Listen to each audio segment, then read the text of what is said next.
আজি শিক্ষক দিৱসৰ বঁটাৰে সন্মানিত শিক্ষাগুৰুসকল, সুধীবৃন্দ আৰু উপস্থিত ৰাইজ। শিক্ষক দিৱসৰ আজিৰ পবিত্ৰ দিনটোত মহান শিক্ষক, বিশিষ্ট দাৰ্শনিক তথা ভাৰতবৰ্ষৰ প্ৰাক্তন ৰাষ্ট্ৰপতি ডক্টৰ সৰ্বপল্লী ৰাধাকৃষ্ণনৰ প্ৰতি মই গভীৰ শ্ৰদ্ধা নিবেদন কৰিছোঁ। আজিৰ দিনটো গুৰু বন্দনাৰ দিন। শিক্ষাৰ পবিত্ৰ মন্দিৰত পদাৰ্পণ কৰা প্ৰতিগৰাকী ব্যক্তিৰ জীৱনত শিক্ষাগুৰুৰ জ্ঞান, সান্নিধ্য আৰু প্ৰেৰণাই নৱ চেতনাৰ উন্মেষ ঘটাই আহিছে। শিক্ষাগুৰুসকলৰ মাৰ্গদৰ্শনে এন্ধাৰৰ ভেটা ভাঙি আলোক সন্ধানী বাটেৰে আগুৱাই যাবলৈ আমাক প্ৰেৰণা দিয়ে। জ্ঞানৰ আলোকেৰে উজ্বলাই তোলাৰ মহান ব্ৰত লৈ যুগ যুগান্তৰ ধৰি এচাম নিষ্ঠাবান শিক্ষক শিক্ষয়িত্ৰীয়ে চলাই অহা প্ৰচেষ্টা ফল্গু ধাৰাৰ দৰে আমাৰ সমাজত চিৰ প্ৰবাহমান হৈ আছে। পিতৃ মাতৃয়ে যেনেকৈ সন্তানক জন্ম দি এই পৃথিৱীলৈ লৈ আহে, একেদৰে শিক্ষাগুৰুৱে জ্ঞানৰ পোহৰেৰে আলোকিত কৰি এই সন্তানসকলক পৃথিৱীৰ বুকুত দ্বিতীয় জন্ম দিয়ে। সেয়েহে আমাৰ জন্মদাতা পিতৃ মাতৃ অৰ্থাৎ আদিগুৰু, জ্ঞানৰ আলোকেৰে আলোকিত কৰা শিক্ষাগুৰু আৰু জীৱনৰ চিৰন্তন সত্যৰে আমাক পৰমাত্মাৰ ওচৰলৈ লৈ যাব বিচৰা আমাৰ আধ্যাত্মিক গুৰুসকল আমাৰ চিৰ নমস্য আৰু চিৰ আৰাধ্য। গুৰুৰ ব্ৰহ্মা, গুৰুৰ বিষ্ণু, গুৰুৰ দেৱ মহেশ্বৰঃ, গুৰুৰেব পৰম ব্ৰহ্ম তস্मै শ্ৰী গুৰুৱে নমঃ।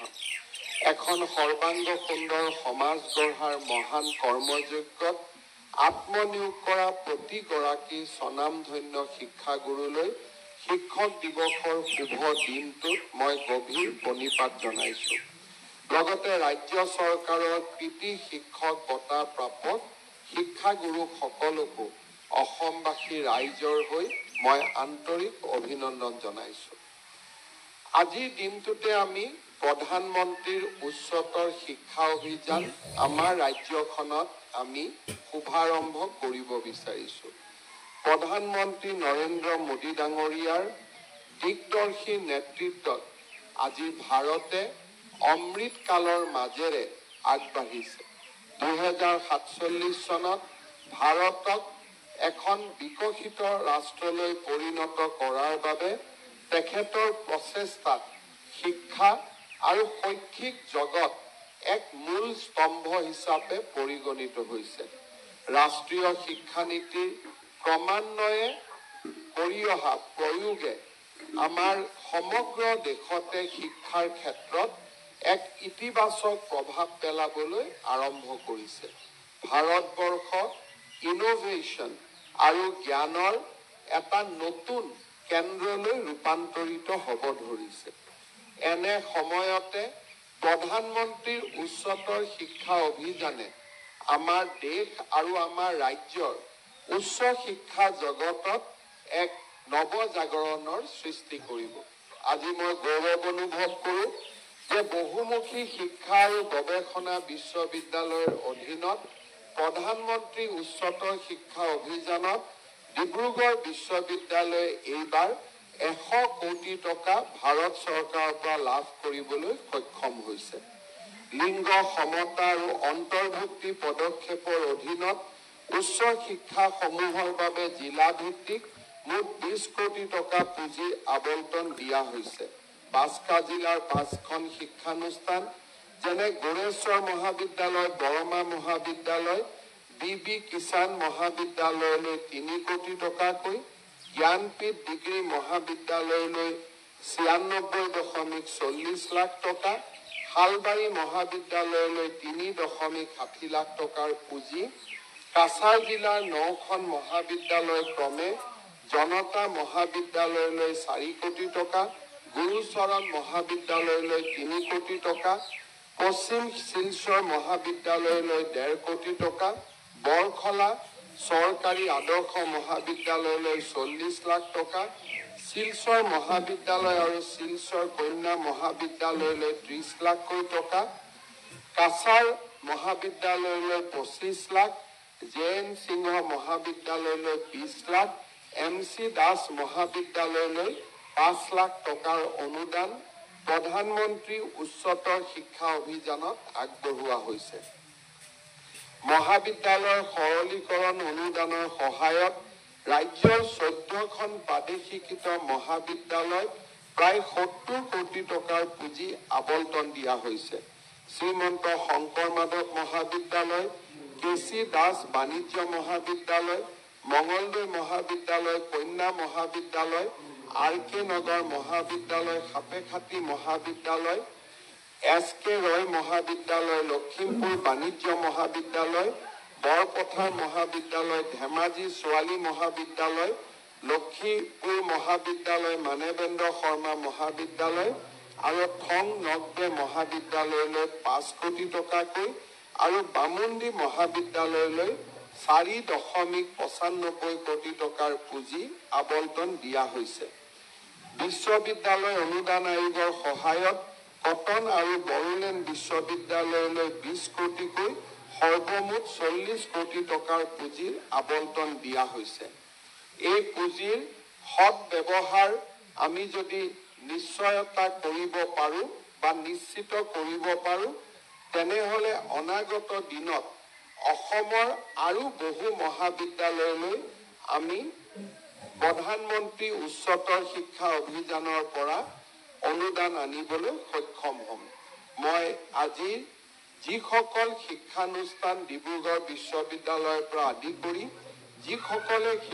যিসকল শিক্ষানুষ্ঠান প্ৰধানমন্ত্ৰী উচ্চতৰ শিক্ষা অভিযানৰ দ্বাৰা উপকৃত হ'ল, তেওঁলোকক প্ৰতিটো টকাৰ সৎ ব্যৱহাৰ কৰিবলৈ মই আহ্বান জনাম, যাতে তেওঁলোকৰ পুঁজিৰ সৎ ব্যৱহাৰে অসমৰ বাকী মহাবিদ্যালয়সমূহকো পুঁজি প্ৰাপ্তিৰ পথ মুকলি কৰি দিয়ে। আজিৰ শিক্ষক দিৱসৰ এই অনুষ্ঠানত একত্ৰিত হৈ আমি শিক্ষকতাৰ মহান সেৱাত জীৱন উৎসৰ্গা কৰা শিক্ষাগুৰুসকলৰ প্ৰতি আমাৰ সেৱা ভক্তি নিবেদন কৰিছোঁ। শিক্ষকতা এটা সাধাৰণ পেচা নহয়। শিক্ষকতা হৈছে এটা মহৎ কৰ্ম, এক বিশেষ দায়িত্ব। শিক্ষকতা হৈছে জীৱনজোৰা এক ব্ৰত, এক পবিত্ৰ কৰ্তব্য। শিক্ষকসকলে শিক্ষাৰ্থীৰ মনত কৌতূহল জাগ্ৰত কৰি তেওঁলোকৰ মন মস্তিষ্ক নিত্য নতুন চিন্তা চেতনাৰে পূৰ্ণ কৰি প্ৰেৰণাৰ স্ৰোত হৈ আজীৱন তেখেতসকলক প্ৰভাৱিত কৰি আহিছে। এজন শিক্ষকে শিক্ষাৰ্থীৰ হৃদয়ত জ্ঞানৰ অগ্নি জ্বলাই আত্ম আৱিষ্কাৰ আৰু সফলতাৰ পথৰ দিশে তেওঁলোকক ধাৱমান কৰে। এজন শিক্ষকৰ ভূমিকা কেৱল মাত্ৰ শ্ৰেণীকোঠাৰ চাৰিবেৰৰ মাজতেই সীমাবদ্ধ নহয়। শিক্ষকৰ ভূমিকা দূৰ সীমান্তলৈ ব্যাপ্ত হৈ থাকে। যেতিয়া আমি আত্মবিশ্বাসী আৰু চৰিত্ৰবান এগৰাকী শিক্ষাৰ্থী দেখা পাওঁ, তাৰ অন্তৰালত বহু পৰিমাণে শিক্ষাগুৰুসকলৰ অৱদান লুকাই থাকে। এগৰাকী শিক্ষাৰ্থীৰ ব্যক্তিত্ব গঢ় দিয়াৰ জৰিয়তে মানৱ জাতিৰ ভৱিষ্যত নিৰূপিত কৰাৰ অপৰিসীম ক্ষমতাই শিক্ষকতাক এক মহান বৃত্তিলৈ ৰূপান্তৰিত কৰিছে। যিগৰাকী মহান ব্যক্তিৰ সোঁৱৰণত শিক্ষক দিৱস আমি উদযাপন কৰোঁ, সেইগৰাকী শিক্ষক দাৰ্শনিক ডক্টৰ ৰাধাকৃষ্ণনে শিক্ষকতাকে জীৱনৰ এক ব্ৰত হিচাপে গ্ৰহণ কৰিছিল। ৰাধাকৃষ্ণনে যিসমূহ বক্তৃতা প্ৰদান কৰিছিল, সেই বক্তৃতাসমূহে কেৱল ছাত্ৰ সমাজকে নহয়, শিক্ষক, বৌদ্ধিক সমাজ আৰু ৰাজনীতিবিদ বৈজ্ঞানিকসকলৰো দৃষ্টি আকৰ্ষণ কৰিছিল। মানুহৰ জীৱনত দৰ্শনৰ প্ৰয়োজনীয়তা কিমান, সেই কথা ডক্টৰ সৰ্বপল্লী ৰাধাকৃষ্ণনে গভীৰভাৱে উপলব্ধি কৰিছিল। The international journal of ethics, the Asiatic review আদি পত্ৰিকাত প্ৰকাশ পোৱা তেওঁৰ দৰ্শন সম্পৰ্কীয় প্ৰবন্ধসমূহে বিশ্ববাসীৰ দৃষ্টি আকৰ্ষণ কৰিছিল 1937 চনত তেওঁ ব্ৰিটিছ একাডেমীত বুদ্ধদেৱ সম্পৰ্কত বক্তৃতা প্ৰদান কৰিছিল, যি মাষ্টাৰ মাইণ্ড বক্তৃতা ৰূপে সমাদৃত হৈছিল। দৰ্শনৰ তত্ত্ববোৰ সৰলভাৱে উত্থাপন কৰিব পৰাটো তেওঁৰ এক বিশেষ কৃতিত্ব আছিল। বেদান্তৰ ওপৰত আৰু উপনিষদৰ ওপৰত তেখেতৰ হাড়গৰ্ভ লেখনি, বক্তব্য আৰু গভীৰ জ্ঞানে ভাৰতৰ সনাতন সংস্কৃতিৰ তেওঁক এক প্ৰতিভূলৈ ৰূপান্তৰিত কৰিছিল। আজিৰ এই পবিত্ৰ দিনটোত আমি সকলোৱে ডক্টৰ সৰ্বপল্লী ৰাধাকৃষ্ণনলৈ আমাৰ শ্ৰদ্ধা নিবেদন কৰিছোঁ। ভাৰতৰ ইতিহাস মহান শিক্ষকসকলৰ জীৱন বৃত্তিৰে পৰিপূৰ্ণ হৈ আছে। কৌটিল্য আৰু চাণক্য আছিল এজন মহান শিক্ষক। মৌৰ্য সম্ৰাট চন্দ্ৰগুপ্তৰ উপদেষ্টা চাণক্যৰ অৱদান শাসন আৰু কৌশলৰ ওপৰত তেওঁৰ অমূল্য শিক্ষাই আজিও সমাজ জীৱনক প্ৰবাহিত কৰে। ব্যক্তিতকৈ ৰাষ্ট্ৰ আমাৰ সদায়ে পৰম পূজনীয়, এই তত্ত্বক তেখেতে নিজৰ জীৱনৰ জৰিয়তে প্ৰতিপন্ন কৰিছিল। আজিও প্ৰধানমন্ত্ৰী নৰেন্দ্ৰ মোদী ডাঙৰীয়াই তেওঁৰ কৰ্ম যজ্ঞৰ জৰিয়তে ৰাষ্ট্ৰ প্ৰথম এই নীতিক আগুৱাই লৈ আহিছে, যি নীতিৰ আৰম্ভণি কৰিছিল এগৰাকী মহান শিক্ষক কৌটিল্য, বা যাক আমি বিষ্ণুগুপ্ত চাণক্য বুলি জানিব পাৰোঁ। প্ৰাচীন ভাৰতীয় গণিতজ্ঞ আৰু জ্যোতিৰ্বিজ্ঞানী আৰ্যভট্টই গণিতৰ ওপৰত তেওঁৰ যুগান্তকাৰী কৰ্মৰ জৰিয়তে মানৱ জাতিলৈ শিক্ষাৰ বাট কাটি থৈ গৈছে। বিশেষকৈ বীজগণিত আৰু ত্ৰিকোণমিত্ৰিক্সৰ ওপৰত তেওঁ আগবঢ়োৱা অৱদানে গণিতক সমৃদ্ধ কৰিছে। সূৰ্যকেন্দ্ৰিক সৌৰজগতৰ ধাৰণাকে ধৰি জ্যোতিৰ্বিজ্ঞান ক্ষেত্ৰখনলৈ তেওঁৰ অৱদানে সেই যুগক অতিক্ৰম কৰি গৈছিল। ভাৰতীয় সভ্যতাত আধ্যাত্মিক জীৱন সমৃদ্ধ কৰি শংকৰাচাৰ্যৰ দৰে গুৰুৱে অদ্বৈত বেদান্ত দৰ্শনৰ জৰিয়তে ভাৰতীয় দৰ্শনক বিশ্বৰ সমসাময়িক জগতখনত প্ৰতিষ্ঠা কৰিছিল। বৌদ্ধ ধৰ্মৰ ওপৰত নাগাৰ্জুনৰ শিক্ষাই প্ৰাচ্য জগতত গভীৰ প্ৰভাৱ পেলাই দয়া, কৰুণা আৰু মানসিক শান্তি দৰ্শনক অধিক ব্যাপ্তি প্ৰদান কৰিছিল। আমাৰ ৰাজ্যৰ শৈক্ষিক জগতখনো বহু শিক্ষাগুৰুৱে তেওঁলোকৰ অসামান্য অৱদানৰ জৰিয়তে সমৃদ্ধ কৰি থৈ গৈছে।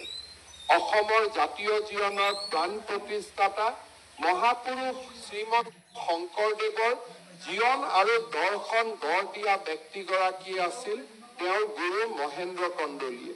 যুগনায়ক মহাপুৰুষগৰাকীক তেওঁৰ গুৰুৰ প্ৰেৰণা আৰু স্বীকৃতিয়ে নিজৰ প্ৰতিভা সম্পৰ্কে আত্মবিশ্বাসী কৰি তুলিছিল। ফলত গুৰুৰ ঋণ স্বীকাৰেৰে দোপতদোপে তেওঁ আগুৱাই যাবলৈ সক্ষম হৈছিল। অসমীয়া জাতিক আধুনিক শিক্ষাৰে শিক্ষিত কৰি ভাৰতবৰ্ষৰ বুকুত স্বপ্ৰতিভাৰে উজ্বলাই তুলিবলৈ ব্ৰিটিছ শাসনকালত প্ৰয়াস চলোৱা ব্যক্তিসকলৰ অন্যতম আছিল আনন্দৰাম ঢেকিয়াল ফুকন।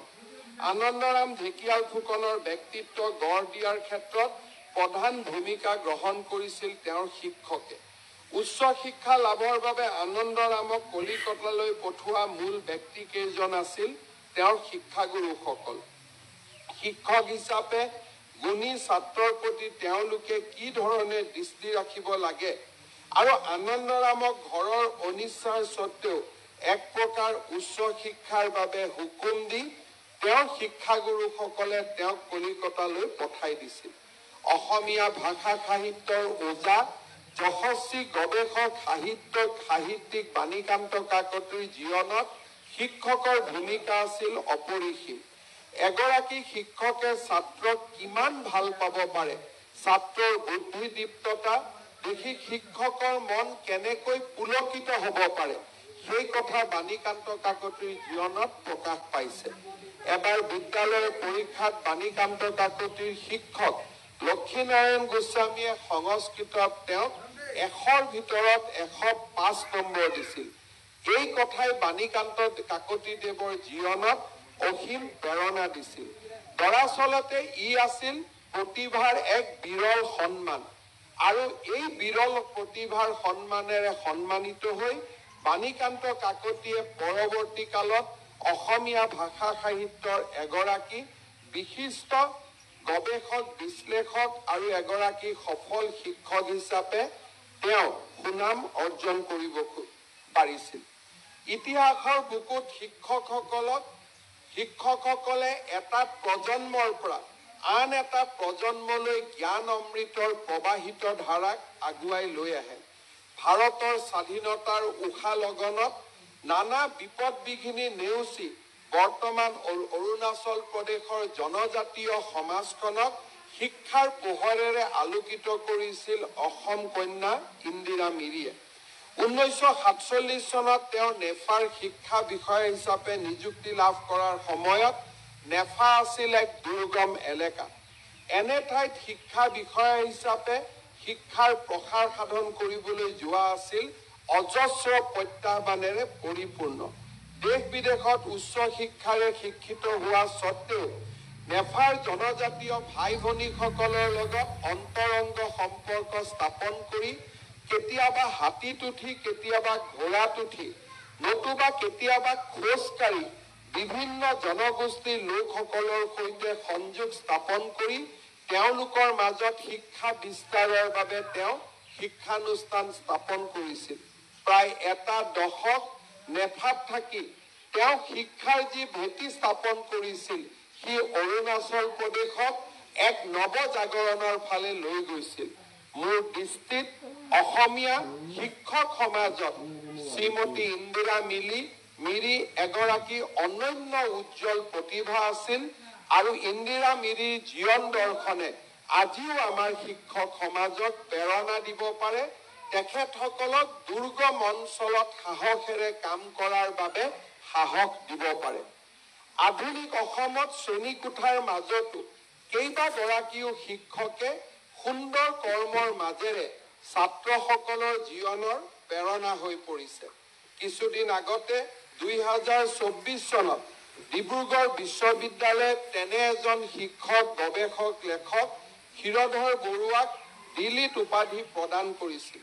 বিজ্ঞানক জনপ্ৰিয় কৰাৰ বাবে ছায়েন্স কাৰ্টুন ব্যৱহাৰৰ ক্ষেত্ৰত তেখেতক অসমৰ বাটকটীয়া বুলি আমি ক'ব পাৰোঁ। আজিৰ এই শিক্ষক দিৱসৰ দিনটোত মই আৰু এগৰাকী ডিব্ৰুগড় জিলাৰ শিক্ষকৰ কথা গভীৰ কৃতজ্ঞতাৰে সোঁৱৰণ কৰিব খোজো। তেওঁ হৈছে এইবাৰৰ ৰাষ্ট্ৰীয় বঁটাপ্ৰাপ্ত শিক্ষক, ডিব্ৰুগড় জিলাৰ চিয়া বকুলনি বালিকা হাইস্কুলৰ শিক্ষক দীপেন খনিকৰ। পুতলা নাচৰ জৰিয়তে পাঠদানৰ উদ্ভাৱনী কৌশল অৱলম্বন কৰি দীপেন খনিকৰে সামাজিক পৰিৱেশ সম্পৰ্কীয় বিষয়ত কাৰ্টুন ভিডিঅ' প্ৰস্তুত কৰি শিক্ষাদান কৰে, যাতে ছাত্ৰ ছাত্ৰীসকলে বিশ্বায়নৰ জৰিয়তে আনন্দপূৰ্ণ পৰিৱেশত শিক্ষা আৰু ছাত্ৰ ছাত্ৰীসকলৰ মাজত এক জ্ঞানৰ আদান প্ৰদান কৰিব পাৰে। মই ভাবোঁ এনে ধৰণৰ শিক্ষক আমাৰ পাতস্মৰণীয় আৰু এনেবোৰ শিক্ষকেই আমাৰ জীৱনত প্ৰেৰণাৰ স্ৰোত হিচাপে কাম কৰে। আজিৰ অনুষ্ঠানত উপস্থিত শিক্ষক শিক্ষয়িত্ৰী সমাজলৈ মই দুটামান কথা উল্লেখ কৰিব খুজিছোঁ। আমি সকলোৱে আমাৰ মনত এটা ধাৰণা যে আমি আমাৰ ৰাজ্যখনক ভাল পাওঁ, আমি অসম প্ৰেমী, আমি অসমখনৰ ভাল হ'লে আমি ভাল পাওঁ। কিন্তু আমাৰ সন্মুখত সমস্যাটো হ'ল যে আমি বিচাৰোঁ যে আমাৰ ৰাজ্যখনৰ ভাল কোনোবাই কৰি দিয়ক আৰু তেওঁক আমি ধন্যবাদ জনাম, কৃতজ্ঞতা জনাম। কিন্তু সেই কোনোবাজন কোন? সেই কোনোবাজনৰ কোনো সংজ্ঞা আমাৰ ওচৰত নাই। সেই কোনোবাজন যদি আমি বিচাৰি যাওঁ, সেই কোনোবাজন হ'ল আমি নিজেই। আমি যদি আমাৰ ৰাজ্যখনক ভাল পাওঁ, আমি যদি নিজক ভাবোঁ যে এই অসমৰ আমি সন্তান, তেতিয়াহ'লে আমাৰ নিজৰ জীৱনত আমি যদি সিদ্ধান্ত লওঁ যে আমাৰ ৰাজ্যখনক আমি সুজলা আৰু সুফলা কৰি তুলিম, তেতিয়াহ'লে সেইজনক আমি বিচাৰিব নালাগে, আমি নিজেই সেইজন হৈ পৰিব পাৰোঁ।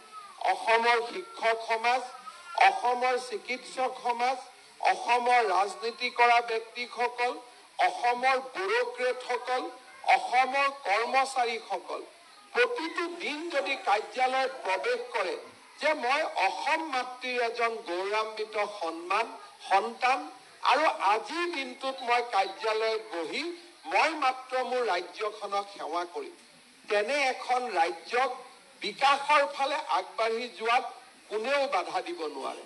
কিন্তু আমি যেতিয়া ভাবিম ৰাতিপুৱা আমি শিক্ষানুষ্ঠানত আহিম, আমি দেৰিকৈ আহিম, সোনকালে যাম আৰু ৰাতিপুৱা বাতৰি কাকতখন পঢ়ি আন 10 জনক সমালোচনা কৰিম, আমি ৰাতিপুৱা নিজৰ কাৰ্যালয়ত হাজাৰটা ফাইল আমি বন্ধ কৰি থৈ দিম, আমি ফাইল নাচাম আৰু ৰাতিপুৱা ঘৰত টিভি চাই আন এজনক আমি সমালোচনা কৰিম, তেনে এটা জাতি কেতিয়াও আগুৱাই যাব নোৱাৰে।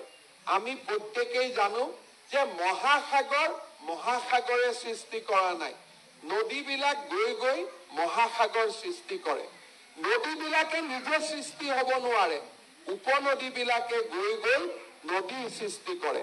উপনদীবিলাকো নিজে সৃষ্টি হ'ব নোৱাৰে, খাল ডুঙাৰ পানী আৰু বৰষুণৰ কণ কণ একোটা কণিকাই উপনদীৰ সৃষ্টি কৰে। অৰ্থাৎ আমি যদি এখন মহাসাগৰ হিচাপে অসমক তুলনা কৰোঁ, এই মহাসাগৰখন সৃষ্টিৰ আৰম্ভণি হ'ল আমাৰ জীৱনৰ নিজৰ ক্ষুদ্ৰ ক্ষুদ্ৰ অৱদানসমূহ।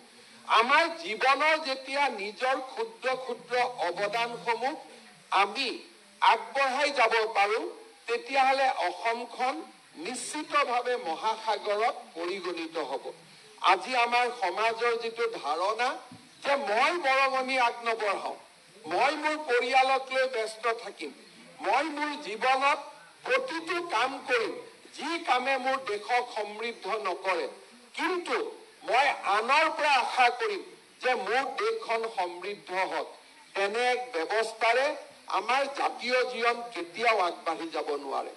যদি কৌটিল্য আৰু চাণক্যই নিজে ৰজা হোৱাৰ কল্পনা কৰিলেহেঁতেন, চন্দ্ৰগুপ্ত মৌৰ্যৰ কেতিয়াও সৃষ্টি হ'ব নোৱাৰিলেহেঁতেন। অৰ্থাৎ আমি যেতিয়া আশা কৰোঁ যে মোৰ জীৱনত মোৰ দায়িত্ব পোৱা কামখিনি মই নিষ্ঠাৰে আৰু সততাৰে সৈতে পালন কৰিম, সেই সৰু সৰু কৰ্মযজ্ঞই একোখন মহাসাগৰ সৃষ্টি কৰিব পাৰে। আমাৰ শিক্ষানুষ্ঠানলৈ পঢ়িবলৈ অহা ছাত্ৰ ছাত্ৰীসকলৰ মনত আমি যেতিয়াই সদাচাৰ, সৎগুণ আৰু সৎ পথৰ আমি বীজ ৰোপণ কৰিম, সমাজ নিজে নিজে সুন্দৰ হ'ব, সমাজ নিজে নিজে মহীয়ান হ'ব। আমাৰ ছাত্ৰ ছাত্ৰীসকলৰ প্ৰতি আমাৰ দায়িত্ব আমি যেতিয়াই নিষ্ঠাৰে সৈতে পালন কৰিম, তেতিয়াই আমাৰ সমাজখন সৰ্বাংগ আৰু সুন্দৰ হ'ব। ৰাজ্যৰ শিক্ষামন্ত্ৰীৰ বহুদিন দায়িত্ব পালন কৰাৰ মোৰ সৌভাগ্য হৈছিল। মই এই সময়ছোৱাত দুই ধৰণৰ শিক্ষক জীৱনত লগ পাইছিলোঁ। এচাম শিক্ষক যোনে শিক্ষকক তেওঁলোকৰ জীৱিকা নিৰ্বাহনৰ এক ব্যৱস্থা হিচাপে গ্ৰহণ কৰিছে, যে শিক্ষকতা মোৰ বাবে এটা চাকৰি, আন 10 জনে যেতিয়া যেনেকৈ চাকৰি কৰে তেনেকৈ মই চাকৰি কৰিম। আন এচাম শিক্ষক সমাজক লগ পোৱাৰ মোৰ সৌভাগ্য হৈছিল, যোনে শিক্ষকতাক চাকৰিৰ পৰা ওপৰলৈ লৈ গৈ তেওঁলোকে শিক্ষকতাক নিজৰ জীৱনৰ ব্ৰত হিচাপে গ্ৰহণ কৰিছিল। এটা সময়লৈকেও তেওঁলোকে অনুভৱ নকৰিছিল যে আমি চৰকাৰৰ অধীনত চাকৰি কৰোঁ। তেওঁলোকে প্ৰতিটো দিনেই তেওঁলোকে মনত এটা ধাৰণাৰ সৃষ্টি কৰিছিল যে আমি এটা মানৱ সভ্যতা আমাৰ ছাত্ৰ ছাত্ৰীসকলক জ্ঞানৰ আলোকেৰে আলোকিত কৰি আমি সমাজলৈ বৰঙণি আগবঢ়াম। এই দুইটা শিক্ষকৰ মাজত ৰিকনচিলিয়েশ্যন বহুত সময়ত সম্ভৱ নহয়। আৰু যিসকল প্ৰকৃত শিক্ষক, তেওঁলোকে শিক্ষকতাক ঢাল আৰু তৰোৱাল হিচাপে ব্যৱহাৰ নকৰে। কিন্তু যিসকলে শিক্ষকতা নকৰে, চাকৰি কৰে, তেওঁলোকে শিক্ষকতাক ঢাল আৰু তৰোৱাল হিচাপে ব্যৱহাৰ কৰে। মই ভাবোঁ যে ঢাল আৰু তৰোৱাল হিচাপে ব্যৱহাৰ কৰা শিক্ষকতাই আমাৰ সমাজ জীৱনত আগবঢ়াই লৈ যাব নোৱাৰে। আমি সেইসকল শিক্ষকৰ পৰা শিকিব লাগে যিসকল শিক্ষকে শিক্ষকতাক এক পবিত্ৰ ব্ৰত হিচাপে জীৱনত গ্ৰহণ কৰিছে, এক সমাজত জ্ঞানৰ আলোকেৰে আলোকিত কৰাৰ ব্ৰত হিচাপে গ্ৰহণ কৰিছে। 5 ছেপ্টেম্বৰৰ শিক্ষক দিৱসত আমি সকলো শিক্ষকক শ্ৰদ্ধা জনাবলৈ সমবেত নহওঁ। আমি সেইসকল শিক্ষকক শ্ৰদ্ধা জনাবলৈ সমবেত হওঁ যিসকলে শিক্ষকতাক এক স্বৰ্গীয় অনুভূতিলৈ লৈ গৈছে, যিসকলে শিক্ষকতাক এক সামাজিক দায়বদ্ধতাৰ প্ৰতীক হিচাপে গ্ৰহণ কৰিছে, যিসকলে শিক্ষকতাক এক মহান ব্ৰতলৈ ৰূপান্তৰ কৰিছে, যিসকলে শিক্ষকতাক ভাৰতীয় সভ্যতাৰ প্ৰবাহমান গতিটোক ফল্গু ধাৰাৰে আগুৱাই লৈ যোৱাৰ জীৱনৰ কৰ্তব্য হিচাপে গ্ৰহণ কৰিছে। আজি আমাৰ কেন্দ্ৰীয় শিক্ষক দিৱসৰ অনুষ্ঠানত থিয় হৈ মই শিক্ষকতাক মহান কৰ্তব্য হিচাপে গ্ৰহণ কৰা প্ৰতিগৰাকী শিক্ষকলৈ মই মোৰ হিয়া ভৰা শ্ৰদ্ধা নিবেদন কৰিছো। যিসকলে শিক্ষকতাক ঢাল আৰু তৰোৱাল হিচাপে ব্যৱহাৰ কৰে তেওঁলোকক মই অনুৰোধ কৰিম যে ছাত্ৰ সমাজ আজি শিক্ষাৰ বাবে আগ্ৰহী। আমাৰ চৰকাৰী শিক্ষানুষ্ঠানসমূহত সেইসমূহ ছাত্ৰ আহে যিসমূহে ব্যক্তিগত শিক্ষানুষ্ঠানলৈ যাব নোৱাৰে। এটা সময় আছিল যেতিয়া সকলো আমাৰ স্কুলত আহিছিল, সেই সময়ত আমাৰ দায়িত্ব দেউতাক মাকেও ঘৰত পালন কৰিছিল। কিন্তু আজি আমাৰ সমাজৰ বিৱৰ্তনৰ পিছত আমাৰ অসমীয়া স্কুলসমূহত সেইসমূহ শিক্ষক, সেইসমূহ ছাত্ৰ ছাত্ৰী আহে যাৰ ঘৰত হোমৱৰ্ক হ'ব নোৱাৰে, যাৰ ঘৰত টিউচন হ'ব নোৱাৰে, যোনে মাত্ৰ শিক্ষকজনৰ চকুলৈ চাই যে ময়ো ডক্তৰ হ'ব খোজো, ময়ো ইঞ্জিনিয়াৰ হ'ব খোজো, ময়ো আন 10জন ছাত্ৰৰ দৰে সমাজত এজন প্ৰতিষ্ঠিত নাগৰিক হ'ব খোজো। আজিৰ পৰা 20 বছৰ আগতে শিক্ষকৰ, চৰকাৰী বিদ্যালয়ৰ শিক্ষকৰ যি দায়িত্ব আছিল তাৰ সেই দায়িত্ব আজি কোনো গুণে কমা নাই, বৰঞ্চ দায়িত্ব বাঢ়ি গৈছে। কাৰণ আমাৰ সন্মুখত বহি থকা প্ৰত্যেকগৰাকী ছাত্ৰ ছাত্ৰী হ'ল এখন দৰিদ্ৰ পৰিয়ালৰ পৰা অহা, এজন নিষ্পেষিত পৰিয়ালৰ পৰা অহা, আৰু সেই দৰিদ্ৰ পৰিয়ালটোৱে আৰু সেই দৰিদ্ৰ সন্তানটোৱে শিক্ষকজনৰ চকুলৈ চাইছে, মুখলৈ চাইছে, আৰু তেওঁলোকে বিচাৰিছে যে এই ব্যক্তিজনেই মোক এজন বহল সমাজৰ বুকুত প্ৰতিষ্ঠা হ'ব পৰা পূৰ্ণ মানুহলৈ ৰূপান্তৰ কৰিব। কেতিয়াবা আমি ভাবো ইংৰাজী স্কুল হ'ল, শংকৰদেৱ বিদ্যালয় হ'ল, জাতীয় বিদ্যালয় হ'ল, এতিয়া আমাৰ দায়িত্ব কমি গ'ল। মই তাক বিশ্বাস নকৰো। মই ভাবো যে যিসকলৰ পিতৃ মাতৃয়েও দায়িত্ব ল'ব পাৰে তেওঁলোক আন বিদ্যালয়লৈ গ'ল, কিন্তু যিসকলৰ দায়িত্ব কোনেও ল'ব নোৱাৰে সেইসকল আমাৰ বিদ্যালয়ত আছে। সংখ্যাতকৈ কোৱালিটি ইজ মোৰ ইম্পৰ্টেণ্ট। আজি সংখ্যা আমাৰ বিদ্যালয়ত কিমান আছে সি বহু পৰিমাণে মানদণ্ড নিৰূপণ নকৰে। এটা কথা আমি নিশ্চিত যে আমাৰ প্ৰত্যেকগৰাকী আমাৰ ছাত্ৰ ছাত্ৰী, কালি যদি আমি মধ্যাহ্ন আহাৰ নিদিওঁ 50% ছাত্ৰ ছাত্ৰী স্কুললৈ নাহিব। কালি যদি আমি ইউনিফৰ্ম নিদিওঁ তেতিয়াহ'লে 10জন ছাত্ৰ ছাত্ৰীয়ে পিন্ধিবলৈ একেটা কাপোৰকে পিন্ধি আহিব যি কাপোৰ সময়ত উৱলি যাব। আৰু আমি যদি তেওঁলোকক বিনামূলীয়া পাঠ্যপুথি নিদিওঁ তেওঁলোকে পঢ়িবৰ কাৰণে কিতাপ এখন কিনিবলৈও বছৰৰ শিক্ষাবৰ্ষ শেষ হৈ যাব, কিতাপ কেইখন কিনিব নোৱাৰিব। আজি তেনেধৰণৰ ছাত্ৰ ছাত্ৰীৰ দায়িত্ব অসমৰ শিক্ষক সমাজৰ ওপৰত ন্যস্ত হৈছে। আগত আছিলে যে পিতৃ মাতৃয়েও ঘৰত পঢ়ায়, পিতৃ মাতৃয়ে জলপান খুৱাই স্কুললৈ পঠায়, পিতৃ মাতৃয়ে কাপোৰ সাজু কিনি দিব পাৰে। আজি আমাৰ বিদ্যালয়ত তেনেকুৱা বিলাসিকতা নাই। চৰকাৰে যদি সহায় নকৰে এই বিদ্যালয়সমূহৰ পৰা ষ্টুডেণ্ট নোহোৱা হৈ যাব। আজি আমি দেখা পাওঁ ডিব্ৰুগড়, তিনিচুকীয়াৰ দৰে জিলাত ক্লাছ 8ৰ পৰা স্কুলত ছাত্ৰ ছাত্ৰী নোহোৱা হ'ব আৰম্ভ কৰে। আজি আমাৰ প্ৰথম প্ৰাথমিক বিদ্যালয়ত যিমান ষ্টুডেণ্ট ডিব্ৰুগড় তিনিচুকীয়া জিলাত এডমিশ্যন লয় তাতকৈ আধা ছেকেণ্ডাৰী স্কুলত ড্ৰপ আউট হয়। বহুতৰ মনত এটা ধাৰণা আছে যে ডিব্ৰুগড় আৰু তিনিচুকীয়া জিলাতে আটাইতকৈ শিক্ষাৰ পোহৰ পৰে। মানুহৰ মনত ধাৰণা আছে যে আটাইতকৈ সমৃদ্ধ জিলা ডিব্ৰুগড় আৰু তিনিচুকীয়া জিলা। কিন্তু যেতিয়া আমি পৰিসংখ্যা চাওঁ সেই সত্যৰ আন এটা স্বৰূপ আমি দেখা পাওঁ। যোৱা কেইদিনমান আগতে আমাৰ ডিচি কনফাৰেন্সত আমি দেখা পাইছিলোঁ যে ছেকেণ্ডাৰী প্ৰাথমিক বিদ্যালয়ৰ পৰা ছেকেণ্ডাৰী স্কুললৈ যোৱাৰ পিছত আটাইতকৈ অসমৰ ভিতৰতে ড্ৰপ আউট বেছি তিনিচুকীয়া আৰু ডিব্ৰুগড় জিলাত। তাৰ কাৰণ কি? কাৰণ সমাজ দুখন সমাজত বিভক্ত। এখন সমাজ যদি আধ্যবন্ত জ্ঞানবন্ত বিদ্যাৰে পৰিপূৰ্ণ, আন এখন সমাজ আছে যি চাহ বাগিচাত কাম কৰে, যি ইয়াৰ লগত জড়িত উৎপাদনৰ লগত জড়িত বিভিন্ন কামত শ্ৰমিক হিচাপে কাম কৰে। এইসকলৰ সন্তানে অষ্টমমান শ্ৰেণী নৱমমান শ্ৰেণীৰ পৰাই তেওঁলোকে লাহে লাহে বিদ্যালয়ৰ পৰা আঁতৰি যাবলৈ আৰম্ভ কৰে। কোনোবা অৰুণাচল প্ৰদেশলৈ যায়, কোনোবা ভাৰতৰ আন প্ৰদেশসমূহলৈ যায়। আজি তিনিচুকীয়া আৰু ডিব্ৰুগড় জিলাত মাইগ্ৰেশ্যন আটাইতকৈ অসমৰ ভিতৰতে বেছি বুলি ক'লে ভুল কৰা নহ'ব।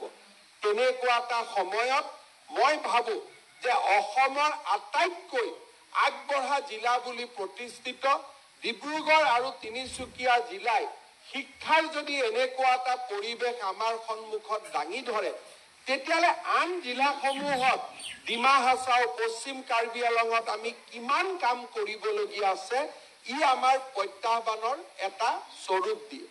স্কুলত যদি ক্লাছ 7ত প্ৰাথমিক বিদ্যালয় পৰ্যায়ত আমি যদি সন্তানটোৰ মনত এটা যদি জ্ঞান পিপাসু মনৰ সৃষ্টি কৰিব পাৰোঁ, তাক আমি ড্ৰপ আউটৰ পৰা আমি ৰোধ কৰিব পাৰোঁ। মই শিক্ষা বিভাগক ইতিমধ্যে অনুৰোধ কৰিছোঁ যে আমাৰ ছেকেণ্ডাৰী স্কুলত ড্ৰপ আউট ৰোধ কৰিবৰ বাবে আমি কেনেকুৱা ধৰণৰ ব্যৱস্থা অনাগত দিনত গ্ৰহণ কৰিব লাগে তাৰ বিষয়ে কৰ্মসূচী এখন প্ৰস্তুত কৰা। কাৰণ যিখন ৰাজ্যত ল'ৰা ছোৱালীয়ে উচ্চ মাধ্যমিক পৰ্যায়ত ড্ৰপ আউট হয়, সেইখন ৰাজ্য কেতিয়াও বিকশিত ৰাজ্যলৈ পৰিণত হ'ব নোৱাৰে।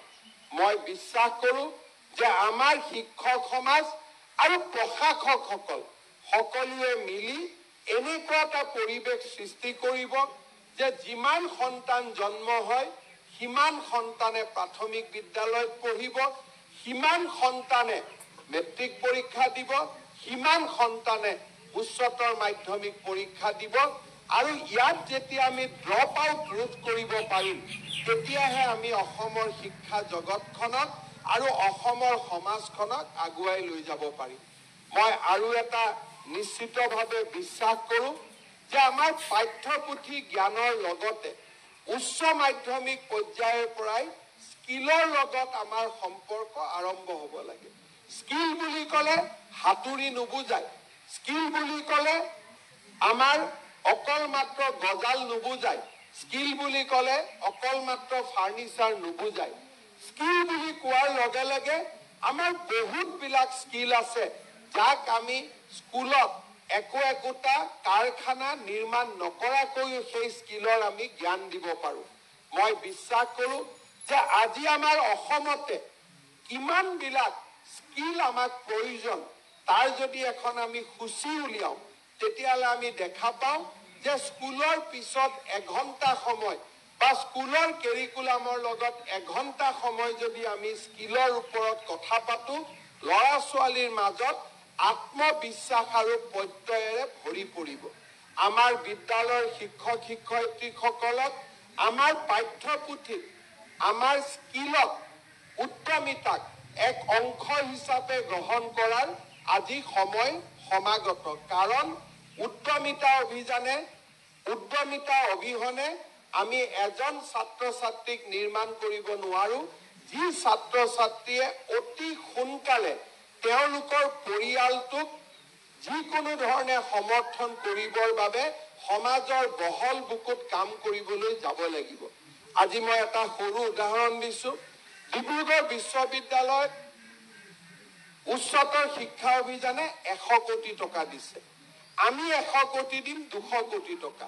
ইয়াত কাম কৰিবৰ কাৰণে যিমানজন মিস্ত্ৰী আহিব, আপোনালোকে ধৰি লওক এজনেও মিস্ত্ৰীৰ ওপৰত কতো ট্ৰেইনিং লোৱা নাই, এজনেও মিস্ত্ৰীৰ কাম নাজানে।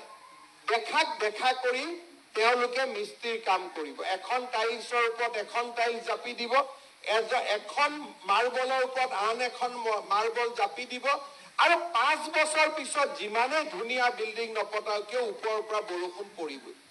তাৰ কাৰণ কি? আপোনালোকে যিমানবিলাক শ্ৰমিক দেখা পায়, এই গোটেইবোৰ শ্ৰমিক হৈছে স্কিল নোহোৱা শ্ৰমিক, আৰু ঠিকাদাৰসকলে নিজৰ লাভ বঢ়াবৰ কাৰণে এনেকুৱা শ্ৰমিক লৈ আহে যি শ্ৰমিকক কম দামত আনিব পাৰি, আৰু সেই শ্ৰমিকৰ কোনো স্কিল নাথাকে। এজন যদি শ্ৰমিকৰ মনৰ মাজত নান্দনিকতা নাথাকে, তেওঁ কেতিয়াও নতুন কাম নিৰ্মাণ কৰিব নোৱাৰে। কিছুদিন আগতে ভাৰতবৰ্ষৰ সংসদ ভৱন যেতিয়া উদ্বোধন হৈছিল, আমাক ৰাতিপুৱা মাতিছিল সংসদ ভৱনত কাম কৰা শ্ৰমিকসকলৰ লগত কথা পাতিবৰ বাবে। তেওঁলোকৰ জ্ঞানৰ পৰিসৰ দেখি মই মুগ্ধ হৈ গৈছিলো। একোটা পিলাৰৰ মাজত সিংহ আঁকিব, কেনেকে সিংহ বনাব, মাইনুটছ, তেওঁলোকে প্ৰতিটো কথাই জানে। কিন্তু আমাৰ ইয়াত যিসকল আমি শ্ৰমিকক লৈ আহো, আমি আমাৰ ট্ৰাকখন লৈ ধুবুৰী বৰপেটাত ৰখাই দিম, যাকে পাওঁ তাকে আমি লৈ আহিম, আৰু আমি তেওঁলোকক শ্ৰমিক হিচাপে কাম কৰিবলৈ অনুমতি দিম। কাৰণ আমি উদ্যমিতাৰ সৃষ্টি কৰা নাই, আমি ভাল শ্ৰমিকৰ সৃষ্টি কৰা নাই। আৰু একোজন শ্ৰমিকে আজি যেতিয়া তেওঁলোকে শিক্ষা ল'ব, 300 টকাৰ পৰিৱৰ্তে 3000 টকা দিনত উপাৰ্জন কৰিব পাৰে। কিন্তু আমি যেহেতু আনস্কিলক স্কিলৰ কাম দিছো, আমি 300 টকাতে আমাৰ কামটো আমি সমাধান কৰো। এটা বিল্ডিঙো ভাল নাথাকে, ঘৰত বনোৱা বিল্ডিঙে হওক, ৰাজহুৱা বিল্ডিঙে হওক, কোনো বিল্ডিঙে 6-7 বাৰ বনোৱাৰ পিছত ৰিপেয়াৰিং নকৰাকৈ ভাল নাথাকে। এই ধৰণে আমাৰ মাজত বহুত কাম আছে। আমি যদি বিদ্যালয়ৰ শিক্ষাক উদ্যমিতাৰ লগত সম্পৰ্কিত কৰিব পাৰো, আমি বহুতবিলাক আগুৱাই যাব পাৰো। আজি আমাৰ অসমৰ চাহ শ্ৰমিকসকলে কেইটামান টকাত চাহপাত বুটলে, কিন্তু সেই প্ৰতিখন চাহ বাগিচাত যদি আমি এটা উদ্যমিতা কেন্দ্ৰ স্থাপন কৰো, একোজন চাহ শ্ৰমিকে দিনত 3000 টকা উপাৰ্জন কৰিব পাৰে। কাৰণ আমাৰ ভাৰত যিটো গতিত আগুৱাই গৈছে, সেই গতিত এতিয়া আমি না ধৰিব পাৰো, না আমি চিন্তা কৰিব পাৰো। আমাৰ মনৰ গতিতকৈও ভাৰতবৰ্ষখন আগুৱাই গৈ আছে। কেইদিনমান আগতে আমি জাগিৰোডত ছেমি কণ্ডাক্টৰ ইণ্ডাষ্ট্ৰীৰ কাম আৰম্ভ কৰিছিলো। ছেমি কণ্ডাক্টৰ ইণ্ডাষ্ট্ৰীৰ কথা মাৰ নযাওঁতে যোৱাকালি তাতে মেনুফেকচাৰিং ইউনিটৰ কথা আৰম্ভ হৈ গ'ল। যোৱা কেইদিনমান আগতে আমি বগীবিলৰ কল্পনা কৰিছিলো, ধলা শদিয়া চাব গৈছিলো। ধলা শদিয়া বগীবিলৰ উত্তেজনা মাৰ নাযাওঁতে এতিয়া আমাৰ বোকাখাতৰ পৰা নুমলীগড়লৈ টানেলৰ কথা আহি গ'ল। অৰ্থাৎ আমাৰ জীৱনৰ যিটো গতি, তাতকৈ সমাজ আৰু বেছি তীব্ৰ গতিত আগবাঢ়িছে। সেইবাবে মই ভাবো যে উদ্যমিতা আৰু মূল পাঠ্যক্ৰমৰ মাজত সমন্বয়, ই আমাৰ ভৱিষ্যতৰ কাৰণে এচাম সুন্দৰ ছাত্ৰ ছাত্ৰীক জন্ম দিব পাৰে।